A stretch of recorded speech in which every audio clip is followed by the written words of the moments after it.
and this video will show you how to send crypto from Trust Wallet to SafePal. First of all, you need to go to the SafePal and copy your wallet address. For example, you want to send Bitcoin from Trust Wallet to your SafePal account. You need to open the SafePal and copy your BTC wallet address.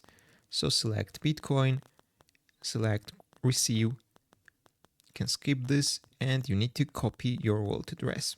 After you will copy the wallet address, you can close SafePal and then go to your Trust Wallet account. When you open your Trust Wallet, you need to scroll down and find your available cryptocurrency. For example, in this case, I'm showing how to send Bitcoin, so I will choose Bitcoin.